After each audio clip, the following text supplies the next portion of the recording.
Hey guys, this is Caleb over here at Darrell Buick GMC in Franklin, Tennessee. Today we're going to do a little mini how-to kind of in-depth on the 2024 Buick Envista. Now this one specifically, we're sitting in an ST, so sport touring, pretty cool. Let's go ahead and head towards the dash. Now this is all new for 2024 on the Buick side. So you have your gauge cluster here, infotainment screen on your right. So it's all brand new, one seamless screen. So it does have two different parts. First off, we'll start with the infotainment screen here. Now you click your music note for your music. You do have AM, FM, Sirius XM, and then you can add your phone for a wireless Apple CarPlay and Android Auto. You can still use USB-C in order to connect. Now this is where you would connect your phone. You click Manage Phones, Add Phone, and then you'll look for My Buick inside of your settings on the Bluetooth side of your settings. Moving on, you have traction control, so you can turn that off. You can have traction control and ESC off, or you can have that on just as the flip of a press. Moving on all the way down, you have this what looks like a little check mark list. What's cool about this is you can actually put this information inside of your gauge cluster. So you have maintenance. You can choose your tire pressure, and all I have to do is press show in cluster, and it'll be seen inside of your gauge cluster. Now, if I press remove from cluster, it goes away so you can see your speedometer again. Moving on, you have your oil life, and once again, you can click into that, reset it that way. Engine air filter life. Click gauges, you have your battery voltage and coolant temperature. All great information when you're driving. And as far as trip, you can see your trip information and your fuel economy as far as your average or best. Now this one literally has 6 miles on it, so there's no information to be recorded, but I can just press show in cluster and that'll go to my gauge cluster. Pretty cool. That's how you customize the screen. Going back to your home, you do once again have your faded out Apple CarPlay and Android Auto. Not only do you have your climate controls on the screen, but you can do them down here as well. So you do have physical buttons along with heated seats, which gets nice and warm with these leather seats. AC and auto, that auto is amazing. Moving on to the home screen. Once again, you do have a Wi-Fi hotspot. You can change the name and you can change the password to truly anything you want as long as you follow by the guidelines that it says. And then you can share hotspot data, turning that on or off if you want to limit it. Going back all the way to your home button is the last thing inside of your infotainment screen being your settings. You have system, vehicle, and different apps. So you can change the date and time, the language. As far as language, you can choose English, French, or Spanish. Phones, adding or deleting your connected devices, Wi-Fi networks, along with your Wi-Fi hotspot. You have different privacy settings for OnStar. Of course, location services for OnStar are on, and you can turn those off so they can't track you. But it is also required in order to use OnStar. You have vehicle to phone sharing. So that is when you're using Android Auto or Apple CarPlay, it'll request it from your phone, and you can turn that off as you need.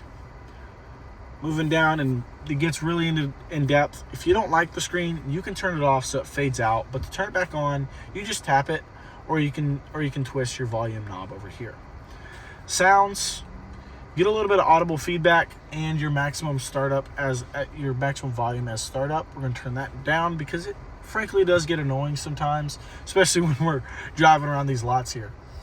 Moving back, you have your unit, so you can choose US or metric, and metric will change it to kilometers as seen on the gauge cluster right here, or I can press US and it'll go back to miles per hour. Going back and a little bit more down, you can do over-the-air updates. You can see about information on the vehicle. And then the last and final thing that I play with a lot as a sales professional here at Darrell Waltrip is resetting the options. So when customers trade their vehicles in, we reset the vehicle settings and erase all infotainment data so that none of the previous customers' information is in the vehicle.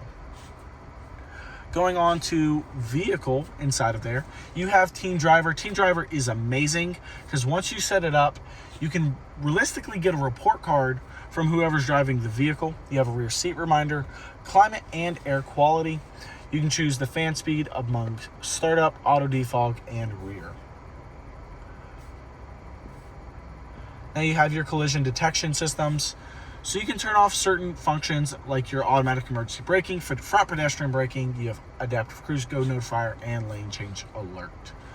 Just gives you some audible sounds and vibrations throughout the seat. Comfort and convenience. You got that chime volume.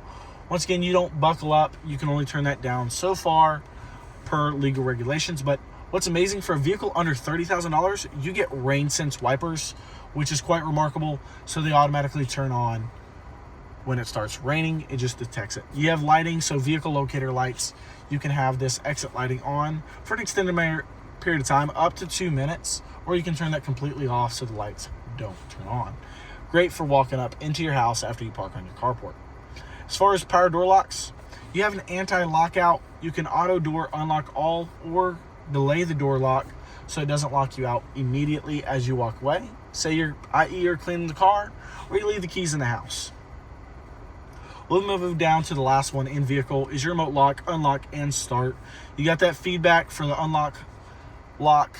You got remote door, so you can do that either with the driver or all doors, pressing the keyless entry button on the exterior. Passive door lock as well. You can get that on with the horn chip and off. And then you have a key left in vehicle reminder. Perfect if you forget your keys in the car. You don't ever forget it. Apps, you have audio, phone, and OnStar.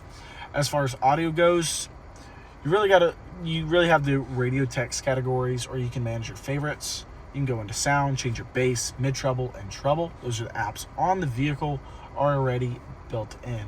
As for phone, you have active call privacy, so you can privacy your contacts. You can sort the contacts for first and last name. Being connected via Bluetooth. On your Android Auto and Apple CarPlay will be just a little bit different. And the last and final thing on here is OnStar, just talking over the air when it comes down to that. Really, out of all in this vehicle, aside from the infotainment screen, you do have a USB-C and USB-A port, a 12-volt outlet down here. You have your lane keep assist, wireless charging pad, and the infamous auto stop start. Now, I know not everybody loves it, but it is good for MPGs when it comes down to it. Leather wrap handlebar, steering wheel, of course, and then you have the flat bottom right there as well. And you gotta love that heated steering wheel when it comes to being cold. Aside from that, this thing is absolutely amazing. If y'all have further questions, want me to go a little bit more in depth on certain things, or hey, slow it down a little bit, comment below. Other than that, y'all have a great day.